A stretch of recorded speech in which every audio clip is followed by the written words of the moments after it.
అరాచకానికి అసహ్యానికి అంతే లేదు. దేంతో పడితే దాంతో ఏదేదో కలిపేసి ఎలాగెలాగో చేసేసి బీభత్సం సృష్టిస్తున్నారు కొందరు.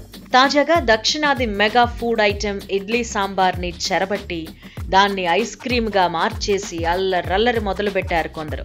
అసలు సంగతికొస్తే ప్రస్తుతం ఆహారం విషయంలో రకరకాల ప్రయోగాలు జరుగుతున్నాయి.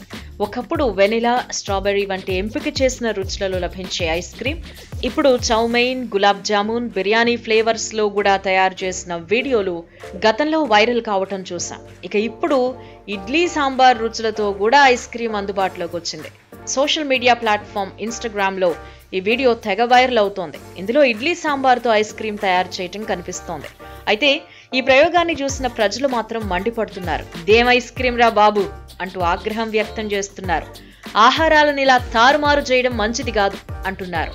జనవరి 17న ఇంటర్నెట్లో షేర్ చేయగా అప్పటి నుంచి ఇప్పటి వరకు 12.7 మిలియన్లకు పైగా వ్యూస్ రాబట్టింది. ప్రజలు ఈ వీడియోపై తమ అభిప్రాయాన్ని తెలియజేస్తున్నారు. సుకృత్ జైన్ కూడా వ్యాఖ్యానించారు. ఈ టేస్ట్ చాలా బాగుంది గాని అని రాశాడు. ఒక వినియోగదారుడు స్పందిస్తూ దీనిని ఎవరు కనిపెట్టారో గాని వారిని అరెస్టు చేయాలంటూ డిమాండ్ చేశాడు. వైరల్ అవుతున్న వీడియోలో ఐస్ క్రీమ్ రోల్ చేయటానికి సాంబార్ చట్నీని కూడా ఉపయోగిస్తూ ఉండడం మీరు చూడొచ్చు. ఈ వీడియోను ఫుడ్ బ్లాగర్ సుకృత్ జైన్ తన ఇన్స్టాగ్రామ్ ఖాతాలో షేర్ చేశారు. ఒక వ్యక్తి ఇడ్లీని చిన్న ముక్కలుగా కట్ చేసి తర్వాత ఇడ్లీ మీద ఎర్ర చట్నీ, కొబ్బరి చట్నీ, సాంబార్, ఐస్ క్రీమ్ పోశాడు. ఆ తర్వాత ఈ మిశ్రమాన్ని చల్లని ప్లేట్ మీద ఐస్ క్రీమ్ రోల్లా తయారు చేశాడు. ఎట్టకేలకు తయారైన ఇడ్లీ ఐస్ క్రీమ్ ని సర్వింగ్ ప్లేట్లోకి తీసుకున్నాడు. దాన్ని సగం ఇడ్లీ, కొంత చట్నీతో అలంకరించాడు.